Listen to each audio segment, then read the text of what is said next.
قرآن مجید میں اللہ تعالیٰ فرماتے ہیں والفجر وليال عشر والشفع والوتر واللیل اذا یسر هل فی ذلک قسم لذی حجر. قسم ہے فجر کی اور 10 راتوں کی اور جفت اور طاق کی اور رات کی جب وہ چلتی ہے، یقیناً اس میں عقل والے کے لیے بڑی قسم ہے. 10 راتوں سے مراد ذوالحجہ کا پہلا عشرہ ہے، پہلے 10 دن ہیں جو انشاءاللہ کل سے شروع ہو جائیں گے. اور اگر مہینہ 30 کا ہوا تو پھر کب سے شروع ہو جائیں گے؟ پرسوں سے شروع ہو جائیں گے. ٹھیک ہے، یہ دنیا کے سب سے بہترین دن ہیں. رسول اللہ صلی اللہ علیہ وسلم نے فرمایا دنیا کے دنوں میں افضل ترین دن 10 دن یعنی عشرہ ذوالحجہ ہے. یعنی پورے سال میں سب سے زیادہ امپورٹنٹ ڈیز کون سے ہیں؟ ذوالحج کے پہلے 10 دن. لہٰذا ان 10 دنوں میں جب انسان کوئی بھی نیک عمل کرتا ہے تو وہ نیک عمل بھی اللہ تعالیٰ کو باقی دنوں میں کیے ہوئے نیک عمل سے زیادہ پسندیدہ ہے. عام دنوں میں ہم جو کچھ نیکیاں کرتے رہتے ہیں ان کا اجر و ثواب بھی ملتا ہے، لیکن ان دنوں میں جب خاص طور پر کوئی اچھا عمل کرتا ہے تو اس کا اجر و ثواب کئی گنا زیادہ بڑھ جاتا ہے. رسول اللہ صلی اللہ علیہ وسلم نے فرمایا اللہ کو کوئی نیک عمل کسی دن میں اس قدر پسندیدہ نہیں جتنا کہ ان دنوں میں پسندیدہ ہے، یعنی عشرہ ذوالحجہ. صحابہ نے عرض کیا اے اللہ کے رسول کیا جہاد فی سبیل اللہ بھی نہیں؟ آپ نے فرمایا نہیں، جہاد فی سبیل اللہ بھی نہیں مگر جو شخص اپنی جان اور مال لے کر نکلا ہو پھر کچھ واپس نہ لایا ہو. یعنی جان بھی جائے اس کی، شہید ہو جائے، اور اس کا جو گھوڑا ہے وہ بھی مارا جائے اور اس کا جو اسلحہ ہے وہ بھی چلا جائے، یعنی کچھ بھی واپس نہیں آیا، سب کچھ اللہ کی راہ میں چلا گیا. اس کا عمل بہرحال سب سے زیادہ پسندیدہ ہے یا سب سے زیادہ آگے ہے. ورنہ باقی جتنے بھی لوگ جو کچھ بھی نیک کام کر رہے ہیں سال بھر میں، ان سب سے افضل ہے وہ کام جو ان 10 دنوں میں ہم کریں گے انشاءاللہ.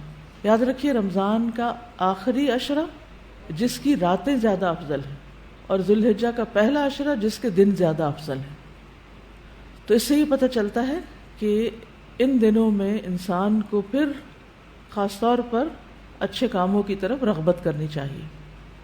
نبی صلی اللہ علیہ وسلم نے فرمایا اللہ کے نزدیک ذوالحجہ کے 10 دنوں میں نیک اعمال بہت زیادہ پاکیزگی اور بہت بڑے ثواب کا باعث ہیں. تو اس سے ہمیں 2 چیزیں ملتی. نمبر 1 پاکیزگی، ٹھیک ہے، یعنی ہمارے گناہوں کی معافی کا ذریعہ ہے، ہمارے تزکیہ کا ذریعہ ہے ان دنوں کے نیک اعمال، اور دوسرے زیادہ ثواب کا ذریعہ ہے. اب نیک اعمال میں سے افضل عمل جو ان دنوں کے لیے پسندیدہ ہے وہ اللہ کا ذکر ہے. نبی صلی اللہ علیہ وسلم نے فرمایا کوئی دن اللہ کے ہاں ان 10 دنوں سے زیادہ عظمت والا نہیں ہے، اور نہ ہی کسی دن کا عمل اللہ تعالیٰ کو ان 10 دنوں کے عمل سے محبوب ہے. یعنی نہ دن ان دنوں سے افضل ہے اور کوئی اور عمل اس سے افضل نہیں. بس تم ان 10 دنوں میں کثرت سے لا الہ الا اللہ، اللہ اکبر اور الحمدللہ پڑھو، یعنی تحلیل، تکبیر اور تحمید. اب اس کے لیے یہ جو کلمہ نا سبحان اللہ والحمدللہ ولا الہ الا اللہ واللہ اکبر، یہ ان تینوں کلمات کا مجموعہ ہے اور اس میں سبحان اللہ کا اضافہ بھی ہے. اور ان میں سے کوئی بھی آپ الفاظ پڑھ سکتے ہیں، اللہ اکبر لا الہ الا اللہ واللہ اکبر، اللہ اکبر وللہ الحمد، اور اللہ اکبر اللہ اکبر وللہ الحمد، اللہ اکبر. اسی طرح اللہ اکبر کبیرہ، اللہ اکبر کبیرہ، اللہ اکبر و اجل، اللہ اکبر وللہ الحمد. پھر اللہ اکبر اللہ اکبر کبیرہ، تو اللہ اکبر کبیرہ والحمد للہ کثیرہ وسبحان اللہ بکرۃ واصیلا بھی آپ پڑھ سکتے ہیں. ٹھیک ہے، آخر میں اللہم اغفر لی بھی کہہ سکتے ہیں. دوسرا اہم کام جو ان دنوں میں کرنے کا ہے وہ 9 ذوالحجہ کا روزہ ہے. اس روزے کی خاص فضیلت ہے جس سے انسان کے گناہ معاف ہوتے ہیں، اور یہ دن 1 سال گزرے ہوئے اور 1 سال آنے والے گناہوں کا کفارہ بنتا ہے. لیکن اس کے علاوہ بھی آپ باقی دنوں میں روزے رکھ سکتے ہیں. خاص طور پر جن کے رمضان کے روزے رہتے ہوں وہ ان دنوں میں قضا کر لیں. جو شوال میں نہیں کر سکے، ذوالقعدہ میں نہیں کر سکے، اب ذوالحجہ میں کر رہے ہیں. اجر کا اجر ہے اور اپنے فرض کی ادائیگی بھی ہو جائے گی. شوال کے روزے تو الگ الگ رکھنے پڑتے ہیں، لیکن یہ آپ ملا کے بھی رکھ سکتے ہیں، کیونکہ ان پہلے 8 دنوں کے روزے کو مخصوص نہیں ہے، یہ ہم نفلی روزے ثواب کی خاطر رکھتے ہیں، لیکن اگر قضا رکھ لیں تو بہت اچھا ہے. پھر اسی طرح یہ دن حاجیوں اور غیر حاجیوں کی معافی کا دن ہے. کون سا دن؟ 9 ذی الحج کا دن.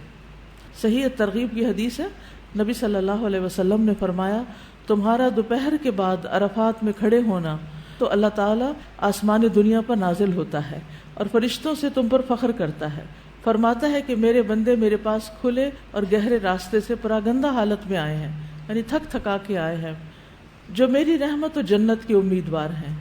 بس اگر تمہارے گناہ ریت کے ذروں یا بارش کے قطروں یا سمندر کی جھاگ برابر بھی ہوں تو میں انہیں بخش دوں گا. میرے بندوں لوٹ جاؤ، تم بخشے بخشائے ہو، اور ان کی بھی مغفرت ہے جن کی تم نے سفارش کی. یعنی جو لوگ حج پہ گئے ہوئے ہیں اگر وہ آپ کے لیے دعا کریں تو وہاں نہ صرف یہ کہ ان کی بخشش ہوگی بلکہ باقی لوگوں کی بھی بخشش ہوگی. اور خصوصاً آگ سے رہائی کا دن ہے. حضرت عائشہ کہتی ہے کہ رسول اللہ صلی اللہ علیہ وسلم نے فرمایا اللہ سبحانہ و تعالی عرفہ کے دن سے زیادہ کسی دن اپنے بندوں کو دوزخ سے آزاد نہیں کرتا، اور اللہ اپنے بندوں کے قریب ہوتا ہے. پھر فرشتوں کے سامنے اپنے بندوں پر فخر فرماتے ہوئے فرماتا ہے کہ یہ سارے بندے کس ارادے سے آئے ہیں. حالانکہ اللہ تعالیٰ کو خود بھی پتہ ہے، لیکن اللہ تعالیٰ خوش ہو کے ایک طرح سے پوچھتے ہیں کہ یہ کیوں آئے ہیں.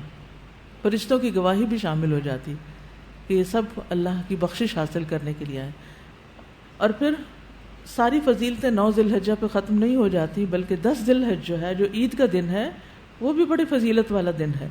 اور اس دن جو بہت اہم کام کیا جاتا ہے وہ کیا ہے؟ قربانی. تو مجھے امید ہے کہ آپ سب نے قربانیوں کا بندوبست کر لیا ہوگا. اگر ہر شخص الگ الگ نہیں کر سکتا تو مل کے بھی، اکٹھے ہو کے بھی قربانی کر سکتے ہیں، کیونکہ جان کا صدقہ تو کبھی بھی کیا جا سکتا ہے. تو عام دنوں میں کرنے کے بجائے ان دنوں میں انسان کر لے، ان دنوں میں پیسے جمع کرا لے. خاص طور پر غریبوں تک جو پہنچایا جاتا ہے گوشت، اس میں انسان اپنا حصہ ڈال لے. کہ کچھ لوگ محنت پہ لگے ہوئے ہیں، وہ دور دراز علاقوں میں قربانی کے جانور پہنچاتے ہیں، گوشت پہنچاتے ہیں. تو ہم خود تو وہاں تک پہنچ نہیں سکتے. اگر ہر شخص یہ کام کرنے لگے تو ناممکن ہے، کیونکہ جانوروں کی ٹرانسپورٹیشن یا خود ایون سفر کر کے وہاں جانا، یہ سب کچھ بڑی مشکل کام ہے. لیکن اگر اس کے لیے ہم پیسے جمع کروا دیں تو جو لوگ کر رہے ہیں وہ ہمارے حصے کا بھی کام کر دیں گے.